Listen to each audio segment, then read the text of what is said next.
हदी बेबुल उता कते कुछ मेहमान आया आहिनि मुजेरीअ जा। घर में 2 वेलनि जो अटो ई न आहे ऐं मुजेरी वरी चवराए मोकिलियो आहे त महिमान आयल आहिनि, मानी मोकिल।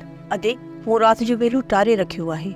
जेकॾहिं महिमान आया आहिनि त पहिरीं उहे, बाक़ी ॿियो असांजो नसीब। हदी तो वटि कुझु पियल आहे त ॾे त मानी तयारु कराए मोकिलियां।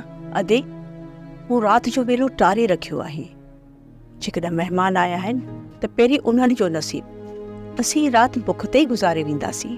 हदी बेबुल राति त बुख ते गुज़री वेंदी, पर जेकॾहिं रांझण न आयो सुभाणे ताईं त पोइ सोचियो अथई त पोइ असांजा ॾींहं कीअं गुज़रंदा। अदे रोज़ी जो मालिक रब आहे, उहो ई असांखे ॾींदो। तूं वे, जेको थोरो घणो मूं टारे रखियो आहे तोखे ॾियां थी। महिमान खे बुख ते त न मोकिलींदासीं न, हितां महिमान बुख ते वञनि, बाक़ी असांजो नसीब त असां सां। जेको मुजेरी तो सोचे न सूमर, जेकॾहिं ईअं थी पवे न त ही सदाईं लॾ पॾाण कोन थींदी ऐं बुखूं बि कोन काटींदासीं। मुजेरी थो चवे त जबलनि मां टुके उनखे ऐं उतां नालो कढायां। मुश्किल आहे सूमर, अॻियां हेॾो वॾो रेगिस्तान आहे, हितां पाणी जो नालो कीअं निकिरी सघंदो। इन नाले जो पाणी त सॼो रेगिस्तान ई पी वेंदो, असां वटि त ढुक बि कोन पहुचंदो। मुजेरी जी ॻाल्हि वांगुरु त हुकूमत बाबा फील मस्ता जीअं चाहे तीअं करे सघे थी। ख़ुदा करे त इन मुजेरी जा ख्वाब पूरा थियनि। अरे असांजे ॻोठड़नि मां असांजे ॻोठ जो माण्हू असांखे जेकॾहिं न मिलियो, छोकिरी त सारी चरी थी वञी। उन्हनि जी सिक ऐं हुब ॾिसी मूंखे लॻे थो त को न को असांखे ज़रूरु मिलंदो।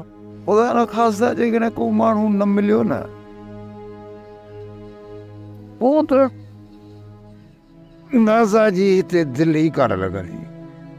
चवंदी त बसि फटाफट कयो, ॻोठ हलो, अबाणे कख न में हलो। हो तूं यकीन करीं त दिलि हिते मुंहिंजी बि कान थी लॻे। बसि दिलि ते पथर रखियो पई घुमां। हर वक़्तु अबाणनि कखनि जूं यादूं थियूं सताइनि। कंहिं वक़्तु बेबुल दिलि ते तरी थी अचे त कंहिं वक़्तु बाई ऐं कंहिं वक़्तु कज़ी जो यादूं पयूं अचनि। वरी ॾिसां पई त ढकणीअ जूं हकलूं थियूं अचनि।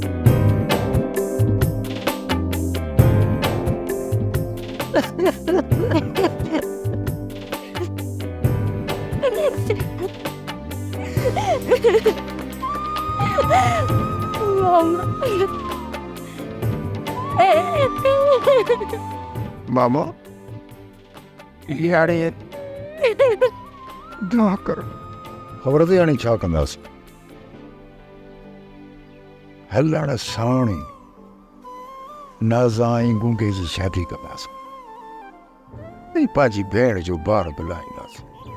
न्याणीअ जो ॿार बि लही पवंदो। सोप सीरियल मोहब्बतुनि जो माग तमाम एपिसोड्स ॾिसो हाणे HD क्वालिटीअ में। विज़िट करियो असांजो YouTube channel Sindh TV HD drama. Subscribe कयो असांजो official YouTube channel Sindh TV HD drama ऐं वधीक अपडेट लाइ बेल आइकन खे क्लिक करियो।